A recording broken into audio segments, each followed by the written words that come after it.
স্বৈরাচারী খুনি হাসিনা এই দেশ থেকে পালাইয়ে চলে গিয়েছিলেন। এদেশের জনগণ যখন ফুঁসে উঠছিলেন, ছাত্র জনতা তাদের অধিকার নিয়ে যখন মাঠে আন্দোলন করছিলেন, শেখ হাসিনা এই বাংলার মাটি তার টিকে থাকতে পারে নাই, সে চোরের মতো পালিয়ে গিয়েছিলেন। তাই এই দেশ স্বাধীন হয়েছে নতুনভাবে বাংলাদেশ। 5ই আগস্টের যে শেখ হাসিনা এই দেশকে গণতান্ত্রিক একটি রাষ্ট্রকে, স্বাধীন রাষ্ট্রকে স্বৈরাচারী তন্ত্রে পরিণত করেছিলেন, সেই থেকে বাংলাদেশ স্বাধীন হয়েছে।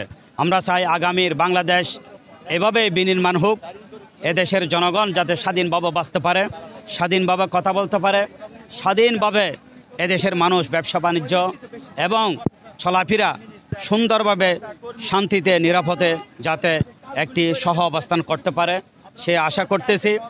আজকে জুলাই ঘোষণাপত্রে আমরা অন্তর্বর্তীকালীন সরকারের প্রধান থেকে আশা করতে পারি এই খুনি হাসিনা এদেশের হাজার হাজার তরুণ ছাত্র এবং জনতা শিশুসহ নির্বিচারে হত্যা করেছেন হাজারের অধিক জুলাই আন্দোলনের মধ্যে। যাদেরকে খুন করেছেন সেই খুনের বিচার, এই খুনি হাসিনার বিচার বাংলার মাটিতে আমরা চাই। শেখ হাসিনাকে ভারতের মাটি থেকে ফিরিয়ে এনে বাংলার জমিনে তাকে প্রকাশ্যভাবে তার বিচার করা হোক। সাথে সাথে খুনি হাসিনার দোষর যারা রয়েছেন তাদের বিচারও আমরা আশা করি আজকের ঘোষণাপত্রের মধ্যে বাংলাদেশের মানুষের সামনে সেটা নিশ্চিত হবে। এই দেশকে, একটি স্বাধীন দেশকে শেখ হাসিনা দেশের জনগণকে জিম্মি করে এবং রাজনৈতিক দলগুলোকে একটি অবৈধ সংগঠনের মতো, অবৈধ রাজনৈতিক দলের মতো করে সে যেভাবে তাদেরকে নির্বিচারে হত্যা এবং বিভিন্ন মিথ্যা মামলা দিয়ে রাজনৈতিক নেতৃবৃন্দকে খুন, গুম এবং জেলের মধ্যে বন্দী রেখেছিলেন, তার থেকে আজকে বাংলাদেশ স্বাধীন হয়েছে। আমরা চাই আগামী বাংলাদেশে একটি সুন্দর একটি নির্বাচন হবে, যেই নির্বাচনের মাধ্যমে মানুষ তাদের পছন্দের প্রার্থীকে বিজয়ী করে নির্বাচিত করে সংসদে পাঠাবে, সংসদে মানুষের কল্যাণে তারা কাজ করবে।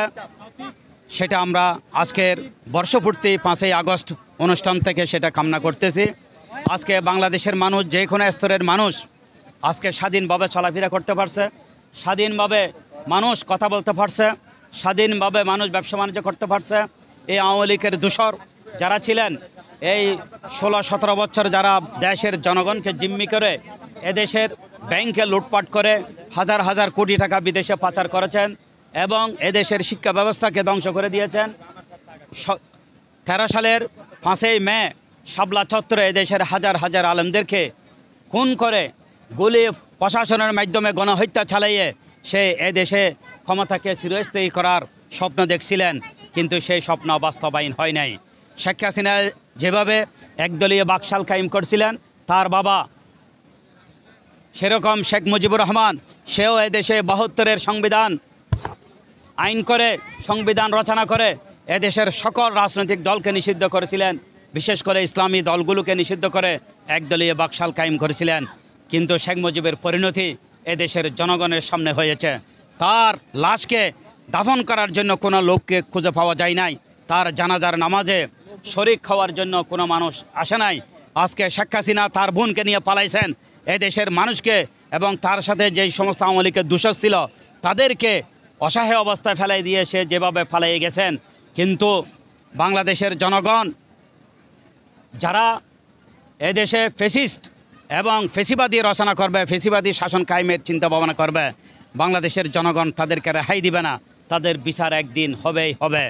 আগামী দিনে যারা নির্বাচনের মাধ্যমে এদেশে ক্ষমতায় আসবে, তাদের থেকে আমরা কামনা করতে পারি তারা এই দেশকে একটি উন্নত রাষ্ট্রে এবং একটি সমৃদ্ধশালী রাষ্ট্রে পরিণত করবে, সে আশা ব্যক্ত করছি।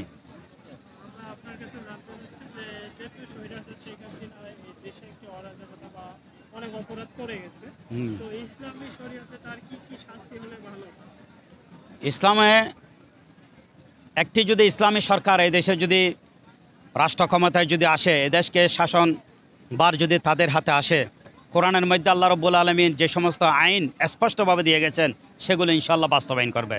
কোরআনের আইন বাস্তবায়ন হলে এদেশের কোনো মানুষ খোদাই মারা যাবে না। এদেশের মানুষ মারামারি, খুনাখুনি, ঝগড়া ফাসাদ মানুষ বন্ধ করে দিবে।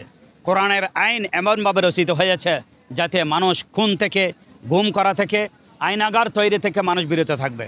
কারণ কোরআনের যে সমস্ত আইন রচনা হয়েছেন সেগুলো স্বয়ং আল্লাহ রাব্বুল আলামিন নিজেই নাজিল করেছেন।